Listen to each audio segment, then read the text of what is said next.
का स्वागत है आपके साथ। मैं कांक्षा राजपूत। उत्तराखंड में मौसम का मिजाज बदल गया है। ऊंचाई वाले क्षेत्रों में बर्फबारी हो रही है। निचले इलाकों में बारिश के बाद कोहरे का अलर्ट जारी कर दिया गया है। बारिश होने के बाद से ठंड में इजाफा हुआ है। पश्चिमी विक्षोभ के चलते कई इलाकों में बारिश भी हुई है और अभी भी अगले 102 दिन यहां पर बर्फबारी को लेकर अलर्ट जारी किया हुआ है। आपको बता दें कि लगातार जो पहाड़ी इलाके हैं वहां पर आप देखेंगे बर्फबारी का सिलसिला चल रहा है और अब ठंड में इजाफा यहां पर हो रहा है। देर रात से यहां पर मौसम का मिजाज बदल गया है उत्तराखंड के अंदर और पश्चिमी विक्षोभ के चलते कई इलाकों में बारिश भी हुई है। लगातार जो ऊंचाई वाले इलाके हैं वहां पर बर्फबारी हो रही है और जो निचले इलाके हैं वहां पर बारिश के बाद कोहरे का अलर्ट जारी कर दिया गया है। तो अहम जानकारी ये इस वक्त आप तक पहुंचा रहे हैं। उत्तराखंड में देर रात से मौसम का मिजाज बदलता हुआ कई ऐसे इलाके जहां पर बारिश हुई है और इसी वजह से ठंड में इजाफा जरूर हो गया है। लेकिन जो स्थानीय व्यापारी हैं वो बेहद खुश नजर आ रहे हैं, क्योंकि अब बड़ी संख्या में जो पर्यटक हैं वो इन पहाड़ी इलाकों का रुख कर रहे हैं और इसी वजह से जो स्थानीय व्यापारी हैं उनके चेहरे जरूर खिल गए हैं। चारों तरफ बर्फ ही बर्फ नजर आ रही है। जो तमाम पहाड़ी इलाके हैं वहां पर अगर तस्वीरें आप देखेंगे तो बेहद ही खुशनुमा ये नजारा, लेकिन ठंड में इजाफा जरूर हो गया है।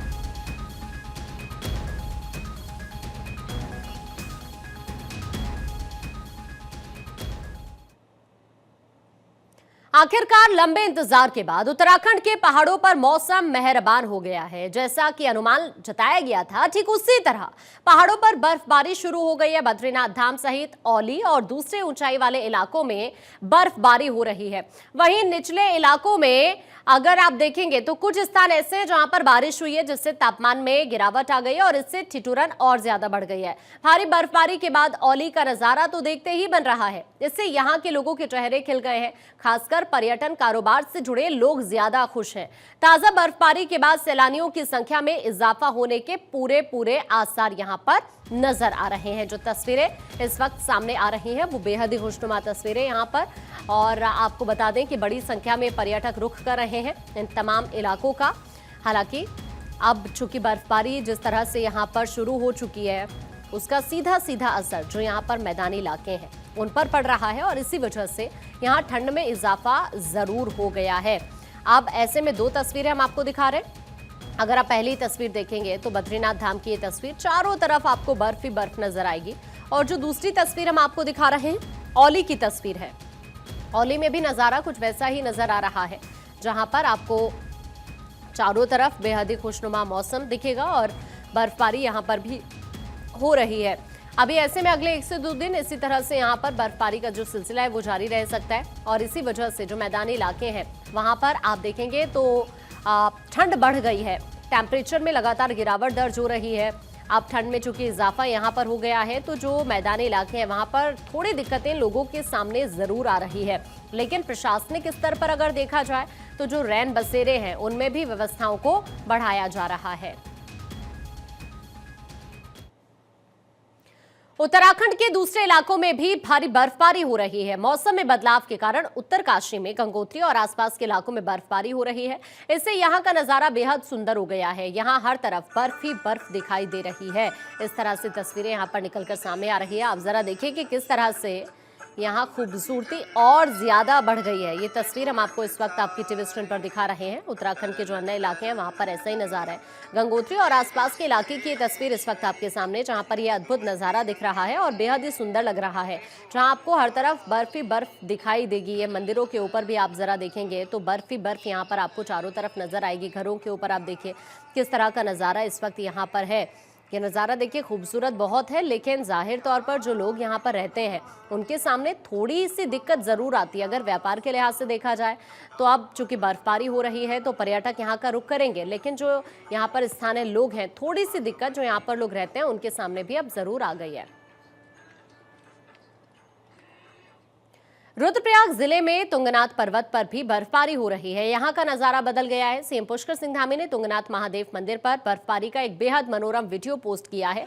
सीएम धामी राज्य के मशहूर तीर्थ स्थलों, मशहूर मंदिरों को लेकर वीडियो सोशल मीडिया पर अक्सर पोस्ट करते रहते हैं। रुद्रप्रयाग में भगवान भोलेनाथ का मशहूर तुंगनाथ मंदिर है जो 3640 मीटर की ऊंचाई पर है। ये पंच केदारों में सबसे ऊंचाई पर स्थित है। ऐसा माना जाता है कि ये मंदिर 1000 साल पुराना है और यहाँ भगवान शिव की पंच केदारों में से एक के रूप में पूजा होती है। सावन के महीने में बड़ी संख्या में श्रद्धालु शिव मंदिरों में दर्शन के लिए पहुंचते हैं। 3 तस्वीरें इस वक्त आपके सामने हैं, जरा आप देखिए। माफ कीजिए, ये वीडियो हम आपको इस वक्त दिखा रहे हैं जो सीएम धामी की तरफ से पोस्ट किया गया है। ये वीडियो इस वक्त आप देखिए और इस वीडियो में आपको चारों तरफ यहाँ पर नजर आएगी बर्फ ही बर्फ और बेहद खूबसूरत नजारा ये यहाँ पर आपको दिखाई देगा। ये वीडियो सीएम धामी की तरफ से हाल ही में पोस्ट की गई है। अक्सर आप देखते रहते हैं सीएम धामी उत्तराखंड के जो अलग अलग मंदिर हैं उनके वीडियो शेयर करते रहते हैं और एक बार फिर से सीएम धामी ने भोलेनाथ के इस मशहूर मंदिर का एक वीडियो शेयर किया है जो इस वक्त हम आपको स्क्रीन पर दिखा रहे हैं। आप देखिए कि चारों तरफ से ये पूरा जो मंदिर है बर्फ से ढका हुआ है। हरीश इस वक्त हमारे सहयोगी हमारे से जुड़ रहे हैं, हरीश का रुख कर लेते हैं सीधा। हरीश, अभी कैसा मौसम का मिजाज वहां पर बना हुआ है? देर रात से जिस तरह की तस्वीरें सामने आ रही है, जाहिर तौर पर जो मैदानी इलाके हैं वहां पर इसका इम्पैक्ट जरूर पड़ रहा है। बिल्कुल बिल्कुल आकांक्षा, देखिए उत्तराखंड में देर रात से हो रही बर्फबारी और बारिश ने तापमान में गिरावट दर्ज की गई है। तो वहीं जो पहाड़ी इलाके हैं और चारधाम के जो मंदिर हैं, तीर्थधाम है, वहां पर पूरे जो चारधाम के मंदिर हैं वो बर्फ के आगोश में आ गए हैं। कह सकते हैं कि वहां पर हिमधाम हो गया है। चारधाम की बजाय अब हिमधाम नाम दे सकते हैं और बड़ा खूबसूरत नजारा चारधाम का, चाहे गंगोत्री यमुनोत्री हो या बद्रीनाथ केदारनाथ हो। साथ ही साथ जो चीन सीमा से लगे इलाके हैं, चाहे वो चमोली जिले की बात हो या फिर उत्तरकाशी की, सभी जगह बर्फबारी हो रही है और बर्फबारी से जगह जगह जो है वहां पर खूबसूरती जो है दिखाई दे रही है। और जो हिमवीर वहां पर तैनात है, आईटीबीपी के जवान जो वहां पर तैनात हैं, वो हाईवे को खोलने में लगे हुए हैं। करीब 1 से 2 फीट बर्फ वहां पर जमी हुई और वहां पर हिमवीर की तैनाती की गई है। साथ ही साथ ताकि किसी प्रकार की स्थानीय लोगों को दिक्कत न हो। हाँ, बर्फबारी टूरिस्ट के लिहाज से तो अच्छा है, लेकिन जो वहां के स्थानीय ग्रामीण है उनको थोड़ा सा समस्याएं हो जाती है। इसके लिए प्रशासन की टीमें वहां पर मुस्तैद है और साथ ही साथ इसके अलावा जो चीन सीमा से लगे इलाके हैं तो सुरक्षा की दृष्टि से भी वहां पर जो है अलर्ट किया जाता है। ऐसे में क्योंकि सुरक्षा के लिहाज से बड़ा संवेदनशील हो जाता है, क्योंकि बर्फबारी के दौरान कई बार हमने पिछले सालों की यदि हम बात करें तो घुसपैठ की भी बातें वहां पर आती रही। तो ऐसे में जो हिमवीर है उनकी भी जो है हिम पेट्रोलिंग बढ़ जाती है। तो ऐसे में बर्फबारी से जो है टूरिस्टों के लिए खास ये माहौल है और टूरिस्ट बड़ी संख्या में ओली, धनोल्टी, चक्राता ऐसी जगहों पर पहुंच रहे हैं और जो है बर्फबारी का लुत्फ उठा रहे हैं। हालांकि मैदानी इलाकों में आज चटक धूप के साथ दिन की शुरुआत हुई है, लेकिन तापमान में गिरावट है, ठिठुरन जरूर है और ठंड बढ़ गई है। जी, तो देखिए वाकई ठंड में इजाफा यहाँ पर जरूर हो रहा है। अभी अगले 2 से 3 दिन की अगर बात की जाए, अभी कैसा मौसम का मिजाज वहां पर रह सकता है? क्या इसी तरह का नजारा भी देखने को मिलेगा कि टेम्परेचर में और गिरावट आए? क्या कह रहे हैं अभी फिलहाल वहां पर जो मौसम विभाग के अधिकारी हैं? जी, मौसम विज्ञान केंद्र के अनुसार अगले कुछ दिनों में, अगले 2 से 3 दिनों में बर्फबारी हो सकती है। ऊंचाई वाले इलाकों में जो 2000 मीटर से ऊंचाई के क्षेत्र हैं वहां बर्फबारी और तेजी के साथ हिमपात वहां पर हो सकता है। मौसम वैज्ञानिकों का कहना है ठंड और बढ़ सकती है, यानी कि शीत प्रकोप और हो सकता है, ठंड और बढ़ सकती है। ऐसे में लोगों की जो दुश्वारियां हैं वो बढ़ सकती है। प्रशासन की ओर से व्यवस्थाएं चाक चौबंद की गई है, सभी टीमें लगाई गई हैं। जिलाधिकारी और जो संबंधित जिलों के जो एसएसपी है उनको मॉनिटरिंग करने को कहा गया है।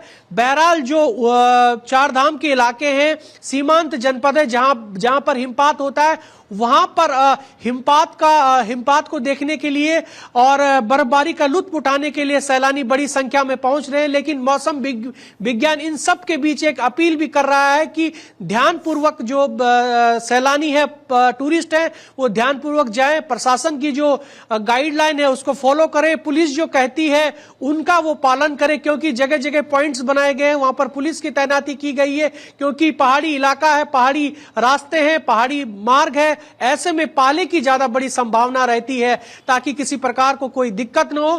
तो कुल मिलाकर प्रशासन का भी पालन करना होगा और बर्फबारी का भी लुत्फ जो उठाना होगा। तो ऐसे में प्रशासन की जो हिदायतें हैं उनका भी ध्यान रखना होगा। ठीक है हरीश, अभी के लिए आपका शुक्रिया ये जानकारी साझा करने के लिए। देखिए, चारों तरफ अगर आप देखेंगे तो यहाँ पर बेहद ही खूबसूरत नजारा नजर आ रहा है। बर्फबारी ही इस कदर यहाँ पर हो रही है। आगे बढ़ते हैं।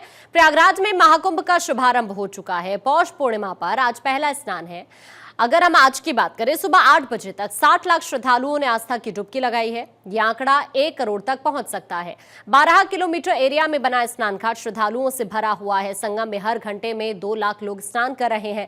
संगम पर एंट्री के सभी रास्तों में भक्तों की भीड़ देखने को मिल रही है। भीषण ठंड में विदेशी भक्त भी डुबकी लगाते हुए यहाँ पर नजर आ रहे हैं। इस खास मौके पर मुख्यमंत्री पुष्कर सिंह धामी ने महाकुंभ के शुभारंभ की बधाई दी है। सीएम धामी ने सोशल मीडिया एक्स पर पोस्ट कर लिखा है, सनातन संस्कृति के गौरव का प्रतीक है महाकुंभ। आप सभी को पौष पूर्णिमा के शुभ दिन और प्रयागराज की पवित्र धरा पर महाकुंभ के शुभारंभ की हार्दिक बधाई। आज से शुरू हो रहा महाकुंभ पर्व भारत की प्राचीन संस्कृति और देश विदेश से आने वाले करोड़ों श्रद्धालुओं की आस्था का प्रतीक है। यहाँ आकर न केवल हम शारीरिक शुद्धता प्राप्त करते हैं, बल्कि आत्मिक शांति और दिव्यता का अनुभव भी करते हैं। ये पोस्ट इस वक्त आप देख रहे हैं, सीएम धामी की तरफ से पोस्ट किया गया है, जिसके जरिए उन्होंने आज से चूंकि महाकुंभ का आगाज हुआ है और इसकी सभी को बधाई दी है। लिखा है, सनातन संस्कृति के गौरव का प्रतीक है महाकुंभ। आप सभी को पौष पूर्णिमा के शुभ दिन और प्रयागराज की पवित्र धरा पर महाकुंभ के शुभारंभ की हार्दिक बधाई। हरिद्वार से बड़ी खबर है। मंगलौर इलाके में मुठभेड़ में बदमाश घायल हो गया है। 25,000 का इनामी बदमाश शेर खान मुठभेड़ में घायल हो गया है। बदमाश के पैर में गोली लगने के बाद इसे हिरासत में ले लिया गया है। बदमाश शेर खान पर कई मामले दर्ज है। शेर खान का एक साथी भागने में सफल हो गया है। हरिद्वार के कोतवाली मंगलौर क्षेत्र में नहर पटरी लिब्बरहेडी के पास पुलिस और बदमाशों के बीच मुठभेड़ की खबर है। इस घटना में पुलिस ने 25,000 के इनामी अपराधी शेर खान को यूपी के मुजफ्फरनगर से पैर में गोली लगने के बाद हिरासत में ले लिया है। शेर खान पर कई संगीन आपराधिक मामले दर्ज हैं और लंबे समय से फरार चल रहा था। मुठभेड़ के बाद घायल शेर खान को अस्पताल लेकर जाया गया। हालांकि मुठभेड़ के दौरान शेर खान का एक साथी अंधेरे का फायदा उठाकर मौके से भागने में सफल हो गया। पुलिस ने फरार बदमाश को पकड़ने के लिए सर्च ऑपरेशन भी यहाँ पर शुरू कर दिया है। तो अहम जानकारी इस वक्त आप तक पहुंचा रहे हैं। कई मामले इस पर पहले से दर्ज हैं और अब फाइनली इसे गिरफ्तार कर लिया गया है। मुठभेड़ हुई, मुठभेड़ स्थल की तस्वीर आपको दिखा रहे हैं। 25,000 का ये इनामी जिसके पैर में गोली लगी है, अब इसे हिरासत में ले लिया गया है। इस पर पहले से कई मामले दर्ज हैं।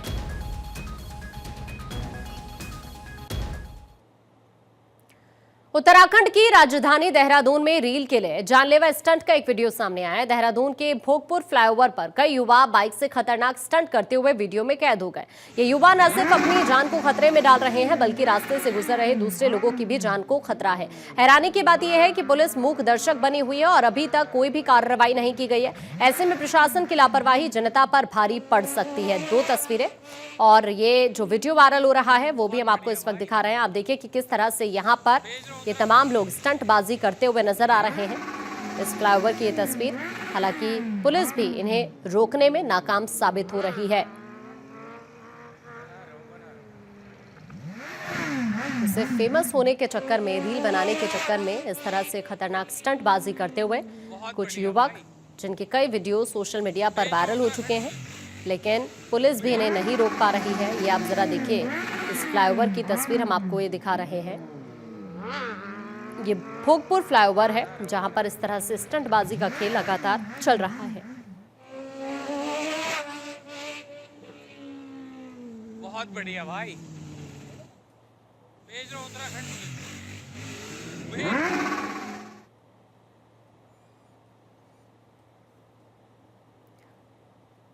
उत्तराखंड कांग्रेस के वरिष्ठ नेता मथुरा दत्त जोशी ने कांग्रेस को अलविदा कह दिया। मथुरा दत्त जोशी ने बीजेपी का दामन अब थाम लिया है।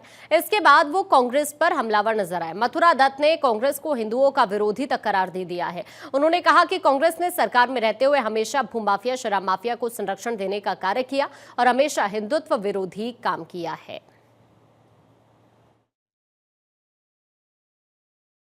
इस समय मेरा पहला उद्देश्य भारतीय जनता पार्टी की मजबूती के लिए काम करना है। भारतीय जनता पार्टी के जो मेयर पद के और नगर निकाय के अध्यक्ष पद के उम्मीदवार हैं, उनके समर्थन में काम करना है। और भारतीय जनता पार्टी कैसे मजबूत हो, कैसे सनातन मजबूत हो, कैसे हम यहाँ पर विकास के नए आयाम माननीय पुष्कर सिंह धामी जी के नेतृत्व में इस प्रदेश को आगे बढ़ा सकते हैं, ये मेरे सामने सबसे बड़ा लक्ष्य है। और अब बात करते हैं निकाय चुनाव की। उत्तराखंड में नगर निकाय चुनाव का माहौल पूरे क्षेत्र में गरमाया हुआ है। हर उम्मीदवार अपनी जीत सुनिश्चित करने के लिए जनता से सीधे जुड़ने की कोशिश कर रहा है और इसी कड़ी में पाटली गुज्जर नगर पंचायत में चुनावी मुकाबला दिलचस्प होता जा रहा है। बीजेपी प्रत्याशी चांदनी के समर्थन में पनियाला गांव में एक विशाल जनसभा का आयोजन किया गया, जिसमें पूर्व कैबिनेट मंत्री स्वामी यतीश्वरानंद ने जनता को संबोधित किया। इस दौरान बीजेपी नेताओं ने स्वामी यतीश्वरानंद का फूल मालाओं से और पगड़ी पहनाकर साथ ही तलवार फेंक कर स्वागत किया। अपने जोशीले भाषण में स्वामी यतीश्वरानंद ने बीजेपी सरकार की विकास परक नीतियों और डबल इंजन सरकार के लाभों को गिनाते हुए ये कहा कि बीजेपी की सरकार ने हर क्षेत्र में विकास की गंगा बहाई है। उन्होंने जनता से अपील की कि वो बीजेपी प्रत्याशी चांदनी को वोट देकर क्षेत्र के विकास को मजबूत करें। ये नगर पंचायत हम लोगों ने बनाई है, इसलिए बनाई है कि इस क्षेत्र का विकास हो सके, डेवलपमेंट हो सके, सरकार नजदीक आए जनता के, इसलिए भारतीय जनता पार्टी ने इन नगर पंचायतों को बनाया है। उत्तराखंड के लक्सर नगर पालिका में वार्ड 4 से सभासद पद पर बीजेपी प्रत्याशी नीरू गर्ग के कार्यालय का उद्घाटन किया गया। बीजेपी के चुनाव प्रभारी ओम प्रकाश जगदम्बनी और पूर्व विधायक संजय गुप्ता ने किया। इस मौके पर पूर्व विधायक संजय गुप्ता ने कहा कि वैसे तो पूरे प्रदेश में ही बीजेपी की हवा बह रही है, लेकिन लक्सर नगर में भी केवल बीजेपी की तरफ ही जनता का रुझान है। वहीं चुनाव प्रभारी ओम प्रकाश जगदम्बनी ने जनता से बीजेपी प्रत्याशियों को वोट देने की अपील की।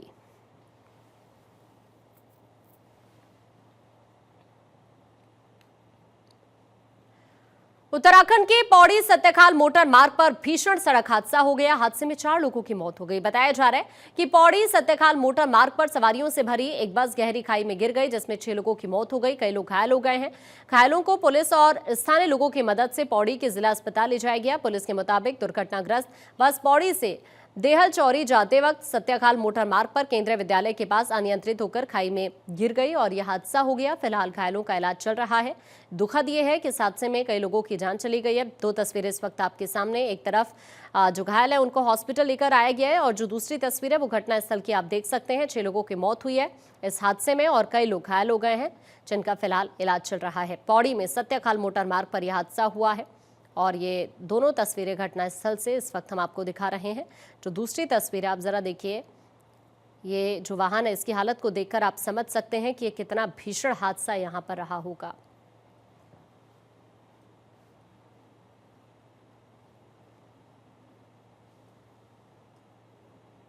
वहीं पौड़ी सड़क हादसे को लेकर उत्तराखंड के सीएम धामी ने एक्स पर पोस्ट कर दुख जाहिर किया है। सीएम धामी ने लिखा, पौड़ी में केंद्रीय विद्यालय की ओर जाने वाले मार्ग पर बस के दुर्घटनाग्रस्त होने से 4 यात्रियों के निधन का अत्यंत दुखद समाचार मिला। ईश्वर से प्रार्थना है कि दिवंगतों की आत्मा को श्री चरणों में स्थान और शोक संतप्त परिजनों को ये कष्ट सहन करने की शक्ति प्रदान करे। सीएम धामी ने कहा कि स्थानीय प्रशासन राहत और बचाव कार्य में लगाए और घायलों को नजदीकी अस्पताल पहुंचाया जा रहा है। बाबा केदार से घायलों के शीघ्र स्वास्थ्य लाभ की कामना करता हूं। 2 तस्वीरें, एक तरफ आप पोस्ट देख रहे हैं जो सीएम धामी की तरफ से किया गया है और दूसरी तरफ ये घटनास्थल की तस्वीर उसी हादसे से जुड़ी हुई जिस हादसे पर सीएम धामी ने दुख जताया है। ये पौड़ी बस हादसे को लेकर सीएम धामी की तरफ से पोस्ट किया गया है और उन्होंने इस पोस्ट के जरिए लिखा है कि पौड़ी में केंद्रीय विद्यालय की ओर जाने वाले मार्ग पर बस के दुर्घटनाग्रस्त होने से 4 यात्रियों के निधन का अत्यंत दुखद समाचार प्राप्त हुआ। ईश्वर से प्रार्थना है कि दिवंगतों की आत्मा को श्री चरणों में स्थान और शोक संतप्त परिजनों को ये कष्ट सहन करने की शक्ति प्रदान करे। उत्तराखंड में 28 जनवरी से 14 फरवरी तक 38वें राष्ट्रीय खेलों का आयोजन होगा। इसमें 32 विकट और 4 प्रदर्शनी खेलों समेत कुल 36 खेल गतिविधियां होंगी। खेल संयोजक और विशेष प्रमुख सचिव खेल अमित सिन्हा ने ये कहा कि उत्तराखंड में होने वाले 38वें राष्ट्रीय खेलों के लिए तैयारी अंतिम चरण में है। पोर्टल पर रजिस्ट्रेशन के लिए आवेदन दर्ज किए जा रहे हैं। सभी प्रदेशों से खिलाड़ियों के नाम आ रहे हैं। इस संबंध में हमारे अधिकारी लगातार दूसरे राज्यों के खेल विभागों से संपर्क में है। उन्होंने बताया कि हमने राष्ट्रीय स्तर की तैयारी की है, जिसके लिए खेल मैदान और ट्रैक कोर्ट पूरी तरह से अंतर्राष्ट्रीय मानकों के हैं। उत्तराखंड 38वें राष्ट्रीय खेलों के लिए मेजबानी में एक इतिहास कायम करेगा।